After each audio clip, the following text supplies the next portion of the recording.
이름으로 간절히 기도합니다. 요새 기사를 보면은 중국이 우리나라에 대해서 행하는 태도가 곱없이 마음에 들지 않죠.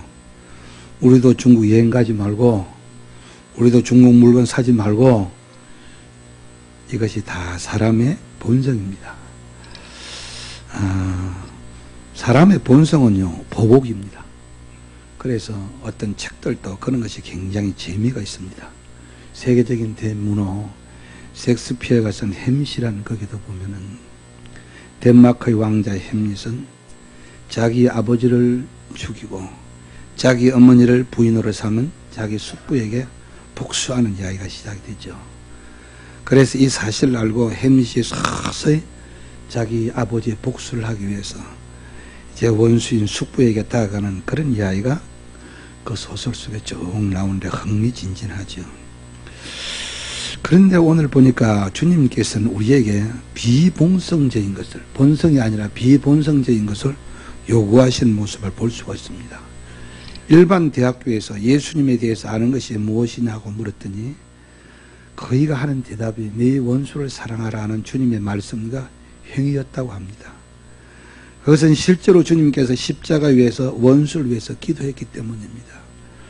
우리의 본성은 항상 상대적입니다. 눈에는 눈, 이에는 이로 갚아주고 싶어 합니다. 대개 소설이나 드라마는 거의 그렇게 되어 있습니다. 제가 어릴 적에 읽었던 암굴왕이라고 하는 몬테크리스토 백작의 소설을 읽은 적이 있습니다. 도저히 나올 수가 없는 바스티유 감옥에서 이 주인공은 탈옥을 합니다. 그래서 그는 보물섬을 찾아가서 거대한 거부가 되고 이름도 몬테크리스토 백작, 옛날 에드몬 단테산 이름을 버리고 그런 이름으로 도시에 나타납니다. 그러면서 자기를 이 감옥에 가둬서 평생 죽게 만들었던 그 사람들을 찾아가서 한 사람 한 사람 복수하는 그런 이야기고 이 복수가 통쾌하게 끝난다는 그런 이야기입니다. 우리가 많이 보는 드라마나 그런 데서 보면요, 주인공이 너무나 억울한 누명을 쓰거나 몰려서 거의 죽기 직전까지 갔다가 마침내 복수가 시작이 됩니다. 처음에는 재미없던 드라마가 서서히 시청률을 올리기 시작합니다. 주인공이 드디어 복수를 하기 시작하는 것입니다. 우리의 본성은 이렇게요, 항상 칼에 대해서는 칼로, 이는 이로, 눈은 눈으로 갚아주게 되어 있습니다. 이것이 당연한 이치로 되어 있습니다. 왜냐하면 이것이 우리 인간의 본성이기 때문입니다. 그런데 주님은 우리에게 본성적인 것이 아닌 비본성적인 것을 명령하십니다. 그래서 우리가 지키기가 힘든 것입니다. 오늘은 주님이 요구하시는 용서에 대해서 우리가 생각하려고 합니다. 한번 보답시다. 주님이 원하시면, 한 번 더요, 주님이 원하시면 용서해야죠. 용서해야죠. 창세기 후반에는 자기를 노예 상인들에게 팔아버린 형들을 만나는 요셉의 이야기가 나옵니다.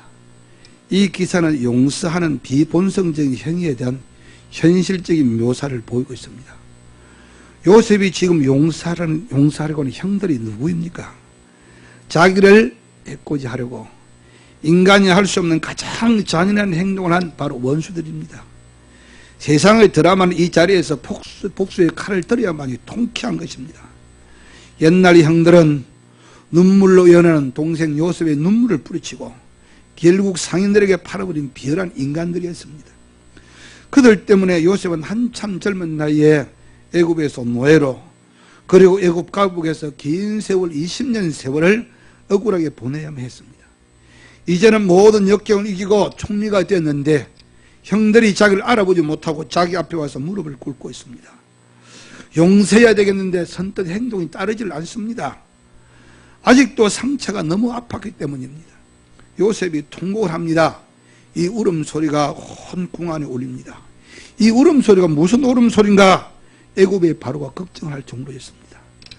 그것은 한 남자 요셉의 용서하는 통곡이었고 용서의 아픔이었습니다. 그런데 주님은 우리에게 이 본성을 거슬려서 비본성을 요구하신 것입니다. 우리는 지금도 일본을 향해서 당신들이 우리 민족을 그렇게 괴롭혔지만 우리는 용서하겠소. 그런 말이 쉽게 나오지 않습니다. 한때 일본 교회에서 기독교 대표들이 죄를 용서해달라고 지암리에 있는 교회를 방문한 적이 있습니다. 물론 교단에서는 그들을 받아들였고 다 받아들이기 위해서 준비를 했습니다. 시간이 많이 흘렸고 이제는 아련한 기억만 남아있기 때문입니다. 그러나 지암리 주민들이 나서서 어디 일본 사람들이 제가 놈자를 안 붙이겠습니다. 이 땅을 밟을 수가 있단 말이냐 이러면서 들어오지 못하도록 주민들이 가로막았습니다. 지암리 주민들은 자기의 조상들을 교회 안에 불러놓고 문을 잠그고 바깥으로 못질하고 불로 다 태워주겠다는 그 잔인한 행동은 용서할 수 없었던 것입니다. 여러분들, 주님은 우리의 일반적인 본성으로는 참 받아들이기 힘든 명령을 우리에게 주십니다. 우리가 우리 죄를 사하여 준 것 같이 우리 죄를 사하여 주옵시고, 이 기도를 가르쳐 주셨습니다. 주님이 가르쳐 주신 이 주기도문에 비본성적인 행위가 다 자리를 털고 중심을 차지하고 있습니다. 여기에 사하여 준 것 같이 사하여 준 것처럼, 이게 얼마나 힘든 명령입니까? 하나님께 받은 용서처럼 나도 남을 용서하게, 내가 용서받은 것처럼 용서받은 것 같이 나도 다른 사람을 용서해 주십시오. 이것을 하나로 묶고 있는 것을 볼 수가 있습니다. 바로 이전의 말씀 본문이죠. 너희가 사람의 잘못을 용서하지 아니하면 너희 아버지께서도 너희 잘못을 용서하지 아니하시리라. 우리가 이웃을 용서하고 악순환을 끊어버리기 시작하게 됐을 때에 하나님도 우리를 용서하시고 비언의 쳇바퀴를 멈추신다는 것입니다.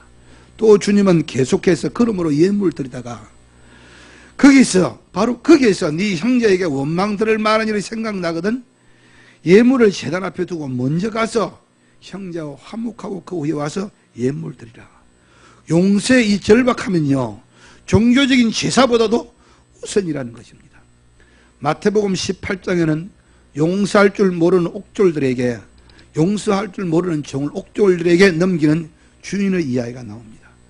자기는 엄청난 돈을 탕감을 받았는데 자기에게 빚진, 얼마 되지 않은 빚진 자기 친구를 고소해가지고 옥졸에게 넘기는 그런 이야기가 나오죠. 이것을 듣고 주인이 화가 나서 그 사람을 불러가지고 감옥에 넘기는 그런 이야기가 나옵니다. 그 주인이 누구입니까? 바로 하나님이시죠.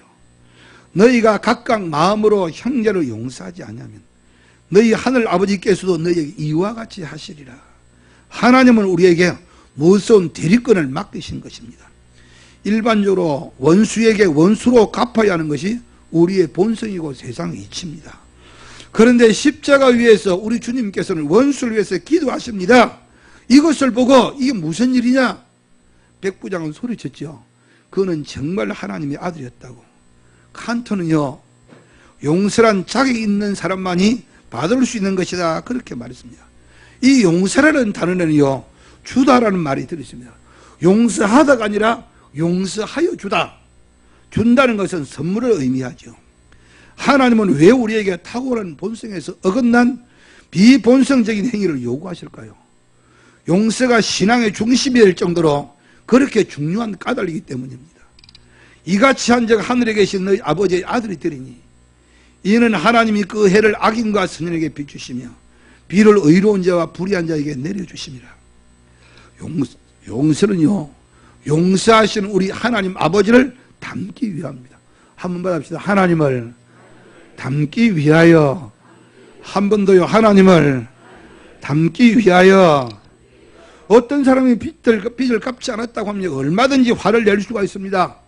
정의로운 로마법에 의해서 동료라도 감옥에 쳐 넣을 수가 있습니다. 그런데 자신이 엄청난 탕감을 받았다고 하면 상황이 좀 달라집니다. 비본성을 말씀하신 이 하나님 우리에게 보여주신 것이 무엇입니까? 여러분들, 우리는 다 죄인이어서 죄값을 치러야 됩니다. 지난 한 주간 동안에도 얼마나 많은 죄를 범하고 살았습니까? 마땅히 죄값을 우리는 다 죽을 수밖에 없습니다. 그런데 하나님께서는 인간의 몸을 입으시고 이 땅에 오셔서 십자가 위에서 우리를 대신해서 죽으셨습니다. 우리는 이 사랑으로 말미암아 구원을 받았습니다. 믿습니까? 인간들의 철저한 보복과 정의심에 대하여 용서의 십자가를 하나님은 보여주신 것입니다. 그 하나님이 우리에게 요구하십니다. 너희는 너 인간대로 살지, 본성대로 살지 말아라. 내가 너에게 보여준 대로 본성을 거슬려서라도 비본성적이라도 용서하며 살아라. 이것을 말씀하고 있습니다. 한 선교사가 중독에 어느 시골 마을을 방문했답니다. 그런데 거기에는 성서시대에 그대로 습성을 가지고 살더랍니다. 그 사람들에게 탕자의 비유를 들려주었는데 이상한 반응을 보였다고 그래요. 하나는 아버지가 멀쩡하게 살아있는데 유산을 요구하는 것은 아버지 빨리 죽으면 좋겠다 하는 것이기 때문에 이런 모욕을 참고 아들의 요구를 들어준다는 것은 상상이 되지 않는다는 것입니다. 또 하나는 집을 나갔던 아들이 거지가 돼서 돌아왔는데 아버지가 달려갔던 그 대목을 그 사람들이 이해가 안 된다는 것입니다. 중동에서는요, 권위 있는 남자는 품위 있게 천천히 걸어야지 결코 뛰는 법이 없다는 것입니다.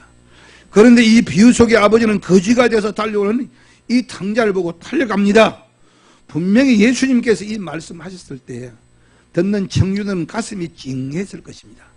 탕자를 맞으러 달려가는 사랑이 넘치는 아버지, 종이갑계를 너무 큰 믿을 탕감해 주는 지주, 1시간 일한 품꾼이지만 종일 일한 사람과 똑같이 대우해 주는 농장주, 자격이 없는 손님을 찾아가서 초대하는 연회장, 준이, 이 모두 다 우리 하나님의 모습입니다.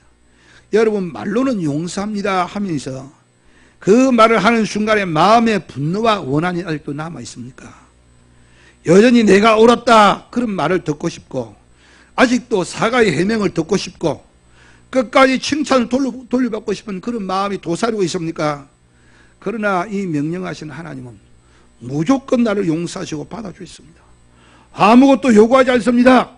이제부터 우리는 그리스도인으로서 용서를 연습하고 늘 용서하는 사람으로 변하기 위해서 내 자신과 싸워야 합니다.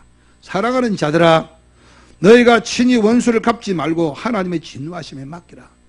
기록되었을 때 원수 갚는 것이 내게 있으니 내가 갚으리라 주께서 말씀하셨습니다. 레바논은 참 아름다운 곳이거든요. 이 레바논에 대한 TV 장면을 보고 제가 깜짝 놀랐습니다. 레바논은 대통령이 없어요. 국가가 거의 행정이 마비가 되어 있는 상태예요. 아름다웠던 도시 베이루트, 그러는 쓰레기가 가득 차 있고요. 악취련해서 사람들이 코를 막고 집집마다 창을 닫아 걸고 밖의 공기를 차단하고 있는 장면이 텔레비에 소개된 것을 제가 보았습니다. 종교 간의 갈등이 서로를 적대시하고 있는 것입니다. 기독교와 모세렘은 말할 것도 없고 10개 종교단체가 치열한 싸움을 합니다. 양보도 없고 용서가 없습니다. 그 자체가 바로 지옥이죠. 신약 성경에서 번번이 사용되는 용서는 이 단어는요, 헬라어 문자로 보면 자신을 풀어주다. 한번 받아봅시다. 자신을 풀어주라. 한 번 더요. 자신을 풀어주라. 이 용서라는 이 말은 자신을 풀어주다, 멀리 놓아주다, 자유케 하다. 용서는요, 다른 사람이 아니라 내 자신을 풀어주는 행위라, 그 말입니다. 우리의 본성은 다른 사람의 잘못에 대해서 상당한 봉을 받는 것이 마땅하다고 생각하는데 용서는 비본성적인 불공평한 것이 사실입니다. 원한이라고 하는 이 단어도요, 문자적으로 보면 다시 느낀다는 그런 뜻을 가지고 있습니다. 상처가 아물지 못하도록 과거에 매달려 있는 것입니다. 딱지가 않지 못하도록 계속 무섭게 떴습니다. 상처가 났는데 이거 딱지가 안 열만하면 또 떴고 딱지가 안 열면 또 떴고, 이것이 원한이라는 것입니다. 얼마나 무서운 말입니까? 본성을 초월하지 못하고 성스러워 용서하지 못하는 사람은요, 원한의 손아귀에 붙들려서 노예가 될 수밖에 없다는 것입니다. 냉혹한 본성의 법을 초월하는 가장 비본성적인 행위는요, 오직 인간만이 할 수가 있습니다. 그래서 솔리니치는요, 이것이 인간과 동물의 다른 점이라고 말했습니다. 용서하면 편합니다. 한 번 더 하세요. 용서하면 편합니다. 한 번 더 용서하면 편합니다. 아주 오래전 이야기인데 저에게는 잊을 수 없는 아픔이 있습니다. 결코 용서하고 싶지 않은 기억이 남아있습니다. 아마 제 이 이야기는 우리 박혜수 장로님이 제일 잘 기억하시겠네요. 어린 나이에 과정을 거쳐서 목사가 되는 순간에 얼마나 기대하고 바라는 일이겠습니까? 그런데 저의 목사 안수에 치열한 반대자들이 있었습니다. 다른 사람들이 아니라 우리 선배 목사님들이었습니다. 나이 어린 전도사가 성동교회 담임 목회가 되는 것을 반대하는 사람들이 있습니다. 그러면서 저에게 당장 사임하고 자기들과 사역하는 교회와 바꾸자는 것입니다. 성동교회가 내 교회입니까? 어린이들은 그렇게 대답했지만 기가 막혔습니다. 저는 당시에 교회 와서 울면서 목사님, 하나님, 제가 이 길을 가야 됩니까? 목회를 해야 합니까? 많은 회의를 했습니다. 저는 그때 거룩한 성직을 가지고 장난하는 그들이 사람으로 보이지 않았습니다. 용서해서는 안 되는 사람이라고 생각했습니다. 힘든 세월이 흘러서 마침내 제가 목사 안수를 받았습니다. 세월이 흘러서 가장 앞장서서 저의 목사 안수를 방해하는 분들이 교단에 그대로 계셨습니다. 제가 우리 교회 부목사님으로 어떤 목사님을 청빙했을 때 제 친구들이 그렇게 말했습니다. 네 정신이 온전한 사람이냐 물었습니다. 왜냐하면 제가 청빙한 그 부목사님이 바로 제 목사 안수에 방해했던 목사님 중에 한 분의 아들이었기 때문입니다. 저는 그때 말했습니다. 아버지는 아버지고 아들은 아들이고 나는 이미 다 용서했어. 기억도 없어. 사실 그때 예전 일들이 생각났습니다. 이미 저는 용서했기 때문에 아무런 문제가 없었습니다. 오히려 저는 이 사건을 이미 알고도 우리 교회에 부임한 부목사님에게 가장 잘해주고 싶었습니다. 내한테 있는 동안에 공부하고 싶으면 공부해라. 대학원도 가라. 그런데 제가 군하고 대학원도 가라고 다 보냈습니다. 여기 있는 동안에 대학원도 두 군데나 하고 석사학위도 받고 여러 가지 경험을 해서 지금 목회를 잘하고 있습니다. 여러분들 사람의 본성은요 보복입니다. 칼에는 칼로, 이에는 이로, 눈은 눈으로, 힘은 힘으로 갚고 싶은 것이 본성입니다. 그러나 주님은 우리에게 비본성적인 것을 요구하십니다. 이것이 바로 용서입니다. 용서는 결국은요 자기를 위한 것입니다. 평생 가슴이 안고 산다면요 내가 얼마나 괴롭겠습니까? 여러분의 용서는 우리 자신을 위한 것입니다. 형들에 대하여 정당한 원한을 품었던 요셉에게 용서는 눈물과 신음과 아픔이었습니다. 그런 아들을 낳자 큰아들 이름은 므낫세라고 지었습니다. 이 므낫세는요 잊혀지게 하는 자라는 그런 뜻입니다. 자기가 이 모든 고통을 아들을 낳고서 다 잊어버리자 이러면서 이름을 므낫세라 지었습니다.